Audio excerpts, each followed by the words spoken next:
ब्रेकनंतर आपलं स्वागत। साताऱ्याच्या रिंगणात उदयनराजेंची एंट्री झाली। उदयनराजेंनी थेट दिल्लीतून उमेदवारीचं तिकीट आणलंय।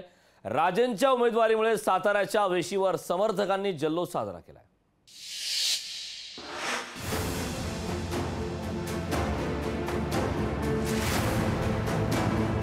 साताऱ्यात उदयनराजेंची निघालेली ही विजय मिरवणूक नसून ही उमेदवारी मिळाल्याची मिरवणूक आहे।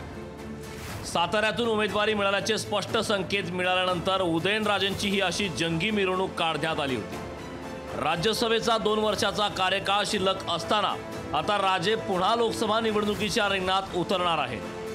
2019च्या पोटनिवडणुकीत झालेल्या पराभवाचा वचपा काढण्यासाठी उदयनराजे सज्ज झाले। साताऱ्याच्या वेशीवर झालेल्या स्वागतानं उदयनराजे भारावले। काय बोलावं हे मला सुधरत नाही, पण एवढंच कालही मी जनतेचं होतं, आजही आणि भविष्य काळात जे म्हणून माझ्याकडनं लोकांच्या हिताचे जे कामं असतील त्यांचे अडीअडचणी सोडवण्याचं काम ते मी निश्चितपणे करणार। भाजप श्रेष्ठींनी कामाला लागण्याचे आदेश दिलेत, त्यामुळे उमेदवारी जाहीर होण्याची औपचारिकता शिल्लक असल्याचं उदयनराजेंनी सांगितलं। आनंदाची बातमी कधी मिळेल? माहोल बघून कसं वाटतंय? आनंदाची बातमी कधी मिळेल? कसली आनंदाची? तिकीट महाराजांचं कधी फायनल होईल? तिकीट काय तिकीट झालं तर काय तुम्हाला आता काय वेगळं सांगायला लागतं? उदयनराजेंना उमेदवारीच्या मोबदल्यात राज्यसभेवर पाणी सोडावं लागणार आहे।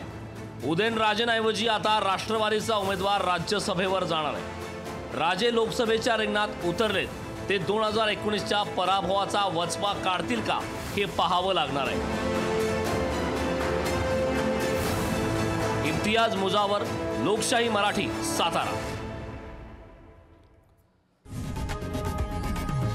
लोकशाही मराठी ऐका, पहा, जागरूक रहा।